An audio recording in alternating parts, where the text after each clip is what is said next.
Hello and welcome to WorkRise Shorts. I'm Kate Bond, Director of Research at WorkRise, which is a research to action network focused on jobs, workers, and mobility, hosted by the Urban Institute. Today, we have a great conversation lined up with Diane Charlton, an assistant professor in the Department of Agricultural Economics and Economics at Montana State University.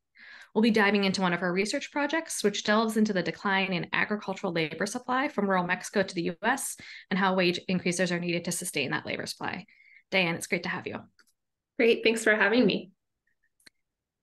So just to start, what exact question were you hoping your research would address? Yeah, so this paper was actually a follow-up to a previous paper in which my graduate advisor, Ed Taylor, and I looked at the trend and the probability that rural Mexicans worked in agriculture over time. So we had observed that real US farm wages were rising, the age of workers in US agriculture was decreasing. And so we had this hypothesis that Mexico is undergoing this agricultural transformation. People were moving out of agricultural work. And we did find, indeed, that they are moving out of agricultural work at a rate of about 1% per year. It's about 250,000 people moving out of agriculture each year. And so we wanted to better understand the implications for US agriculture. And specifically in this paper, we extended this analysis to understand how much US farm wages, real US farm wages, would have to rise to keep a constant labor supply coming from Mexico to US farms. And why is this a problem, or why should this matter? Well, US agriculture, US production of fruits and vegetables and labor-intensive commodities has been a major part of the US economy for many, many years. And it depends on immigrants from Mexico, many of whom are not documented. And so if Mexico is transitioning out of farm work, as the US did previously, that has major implications for how we do agriculture, where we find workers, and it has implications for the workforce as well. So better understanding this problem and how it might impact agricultural production, technology adoption, workers, rural labor force, all of those are important questions. Yeah, definitely. And you already touched on this a little bit when you said what some of your research findings were. But can you tell us specifically what your research found, and then also how you identified it? Because I think it's a pretty cool data project. Yeah, well, I had access to this amazing data set, which gave us opportunities to look at things that others have not previously looked at. We had household survey data that was nationally representative of rural Mexico, and it followed up with the work histories of everyone in the household from 1980 until 2010. So we had 31 years of data. Everywhere people worked, whether they were in the United States or in Mexico, as long as one person in the household remained, we could collect data on them. So it created this amazing opportunity to look at trends in the workforce.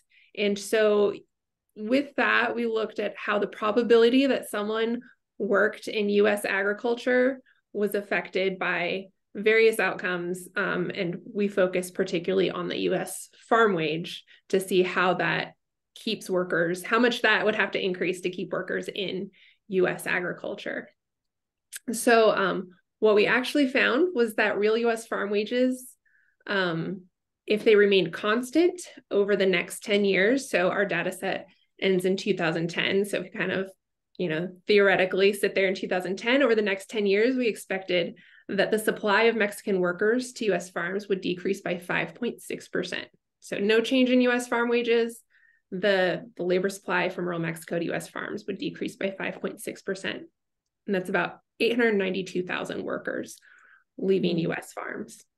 To keep the supply of workers from Mexico to US farms constant, real US wages would have to rise by 10% over 10 years. And this is comparable to what empirically we've seen, the increase in farm wages over this time. So relatively, looks like it's aligned with what we view. We don't know, we don't have good estimates of the number of farm workers in the United States. So we can't really see if farm labor supply has changed or not, but this does have implications moving forward. As a producer, if we have this increasing cost of an input, how do we respond? Are we going to start looking for technologies to replace workers? Are we going to look for lower cost sources of workers? What can we do to retain workers in US agriculture? Yeah, definitely. And you already sort of helped me pivot to my final question for you. At WorkRise, we're really interested in how research impacts action. And so often these are concrete decision points by stakeholders so that we can move to an economy where low wage workers can thrive. So, which stakeholders do you think are sort of best positioned to advance your research? Is it policymakers, certain employers, advocates, maybe sort of sector groups, agriculture groups, or workers themselves? So, what do you hope that your research will help change and how? Yeah, I think this has to be a joint effort by all of the stakeholders that you mentioned.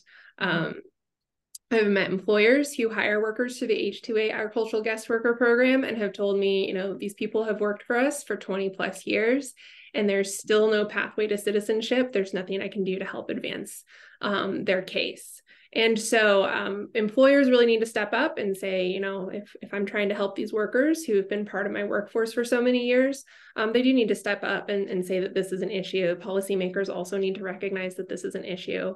Workers obviously might be limited in how much they can advocate for their rights, but we see that as this labor supply gets smaller, that means that the bargaining power of workers also increases. So there's some opportunities for workers to have more of a voice for themselves as well. I mentioned briefly this H-2A agricultural guest worker program. There's very little take up of this program until around 2011. We started to see a pretty rapid rise in H-2A employment. And this guest worker program, employers complain that it's expensive and difficult to use. The worker advocates are concerned that workers might not have enough bargaining power, might not have enough mobility to move away from abusive relationships. So this also creates opportunities for policymakers and everyone involved to reevaluate our immigration system as well, and how we can improve this for the benefit of both employers and workers.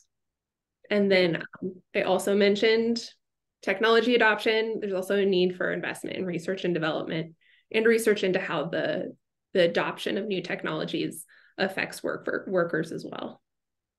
Great. Thank you so much, Diane. And thank you for joining us and sharing your work with us. We're really excited to see more work on this topic from you in the future. And people can view the full research on WorkRise's Working Knowledge blog.